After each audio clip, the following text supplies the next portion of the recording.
Hey guys, for phonics and language today, I want you to practice phonics charts 12 and 13.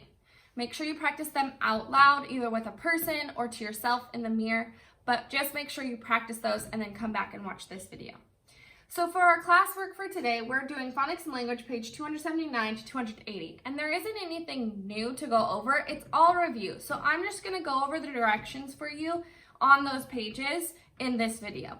So, on page 279, it has these word webs. So it says finish the word web. In the very middle of the word web, they give you the word you're gonna work with. Then you're gonna take that word and you're gonna change it however the little strings coming off of it tell you to. So for example, I'm gonna give you a different word, not the one that's on the page. We're gonna practice with the word jump. Jump's gonna be our middle word. And let's say that this strand over here says add an S. So that means I'm gonna write the word with an S on the end. Jumps. And then this one's gonna tell you to do something different. So you're gonna change the word in a different way over there.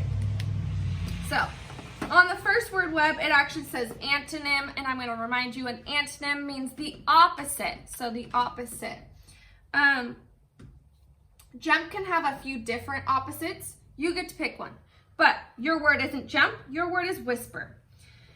Okay, so then you do the same thing for the second word web, whatever it tells you based on the middle word, which is the word flower.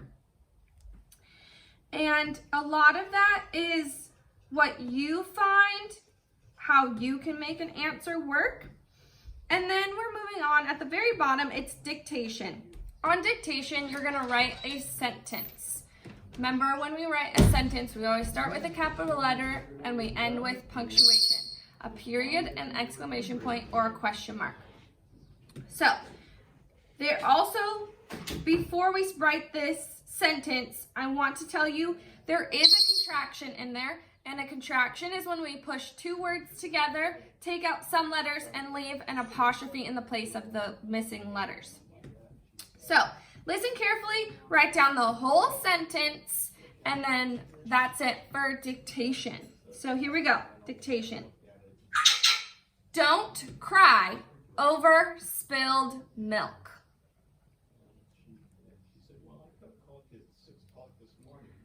Don't cry over spilled milk.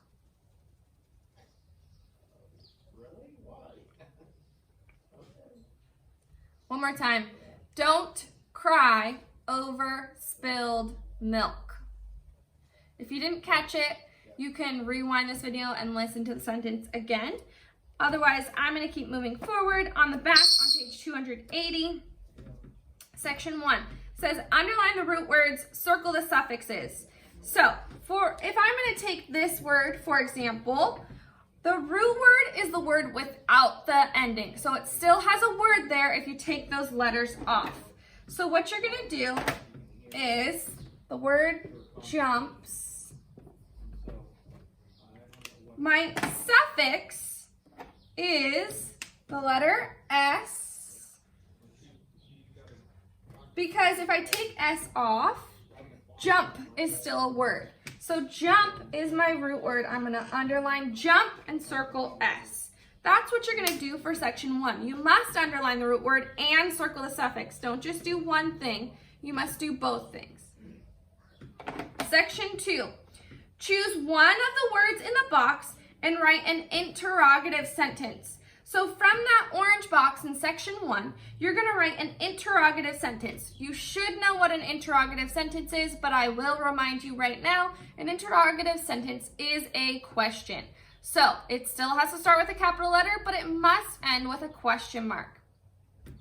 Section 3 says choose another word. So you have to pick a different word from that box and write one declarative sentence. Again, you should already know what a declarative sentence is, but I will remind you that a declarative sentence is a statement. It's just telling you about something.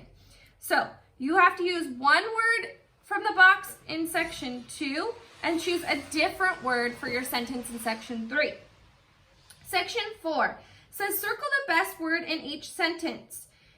There are 1, 2, 3, 4, 5, 6 sentences, and they have words in parentheses at some point in that sentence. You need to pick which word fits better.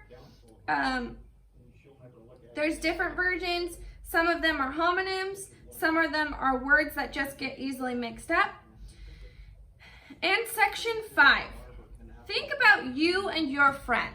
You can pick any friend for this section. It's up to you. You don't have to tell me which friend it is. You can pick a friend from school. You can pick a friend from home. You can pick a friend from church, whatever you want to do. But you need to answer these questions. We did a picture like this with the alligators and crocodiles last week. So now you're going to do it about you and your friend. How are you the same? How are you different?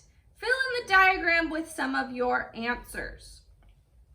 For example, I will do a little example for you.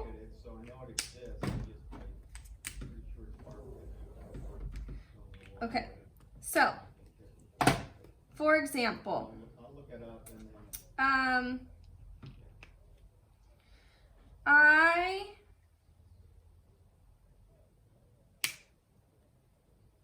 let's say things about me. I live in a house.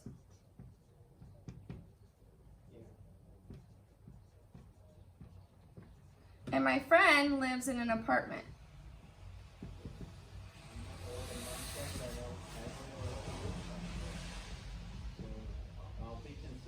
Something that we both are alike, we're both girls.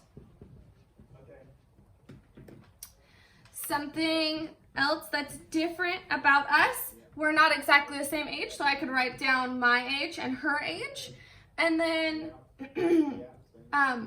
if there's anything else that I can think of that we're similar, maybe we have the same hair color or the same eye color, or we like the same food or whatever. So the middle is going to be things that you guys are alike, and the outside is one is about you on the left and the other one is facts about your friend. So I want you to try to do 2 things in each part of the circle. So 2 things about just you, 2 things about just your friend, and 2 things that you have alike, that you are alike. And then that's it for phonics and language. Let me know if you have any questions. Bye.